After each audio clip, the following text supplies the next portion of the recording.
Evangelho de Marcos, capítulo 8.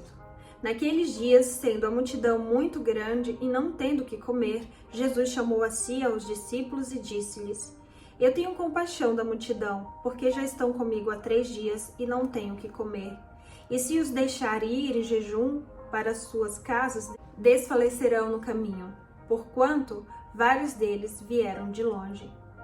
E os seus discípulos responderam-lhe: De onde poderá um homem satisfazer estes homens com pão aqui no deserto? E Jesus disse-lhes: Quantos pães tendes? E disseram-lhe: 7. E ele ordenou ao povo que se assentasse no chão. E tomando os 7 pães, e dando graça, partiu-os e deu-os aos seus discípulos para que colocassem diante deles. E puseram-nos diante do povo.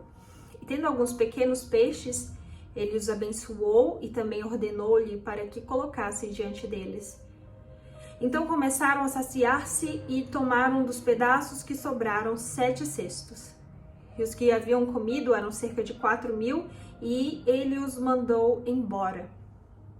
E ele, entrando imediatamente no barco com os seus discípulos, foi para as regiões de Dalmanuta. E vindo os fariseus, começaram a questioná-lo, tentando-o, procurando um sinal do céu. Suspirando profundamente em seu espírito, Jesus disse: Por que procura esta geração um sinal? Na verdade, eu vos digo que a esta geração não será dado nenhum sinal. E deixando-os, tornou a entrar no barco e foi para o outro lado. Ora, os discípulos tinham se esquecido de levar pães e o barco não tinha consigo senão um pão. E ele ordenou-lhes, dizendo: Fiquem atentos, guardai-vos do fermento dos fariseus e do fermento de Herodes. E arrazoavam-se entre si: Isto é porque não temos pão? E Jesus disse: Por que argumentais por não terdes pão? Ainda não percebeis? Nem compreendeis? Tendes ainda o vosso coração endurecido? Tendo olhos, não vedes, e tendo ouvidos, não ouvis. E não vos lembrais? Quando eu parti 5 pães entre os 5.000, 4 cestos cheios de pedaços tomastes? E disseram-lhe: 12. E quando parti os 7 entre os 4.000, quantos cestos cheios de pedaços tomastes? E disseram-lhe: 7. E ele lhes disse: Como é que vocês não compreendem ainda? E ele chegou a Betsaida, e trouxeram-lhe um homem cego e pediram-lhe para tocá-lo. E ele tomou o homem cego pela mão e o levou para fora da aldeia. E ele, cuspindo nos seus olhos e colocando suas mãos sobre ele, perguntou-lhe se ele enxergava alguma coisa. E ele, olhando para cima, disse: Eu vejo homens andando como árvores. Depois disto, ele colocou novamente as suas mãos sobre os seus olhos e fez ele olhar para cima, e ele foi restaurado e viu a cada homem claramente. E Jesus o mandou embora para sua casa, dizendo: Nem entreis na aldeia, nem o digas a ninguém da aldeia. E saiu Jesus e seus discípulos para as aldeias de Cesareia de Filipe.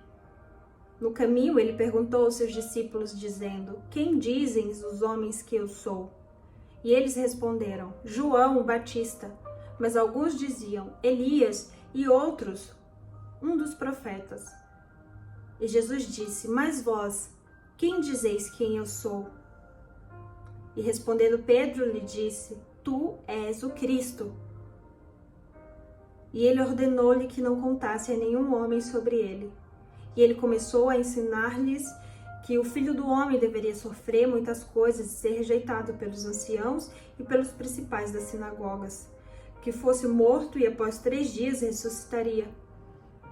E ele falava estas palavras publicamente, e Pedro, tomando-o, começou a repreendê-lo.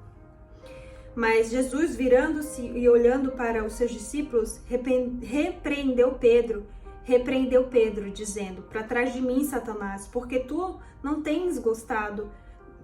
Para trás de mim, Satanás, porque tu não tens gosto das coisas dos céus, mas das coisas que são dos homens.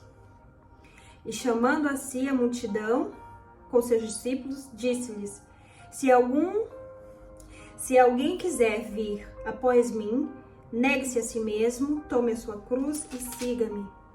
Porque aquele que quiser salvar a sua vida, perdê-la-á.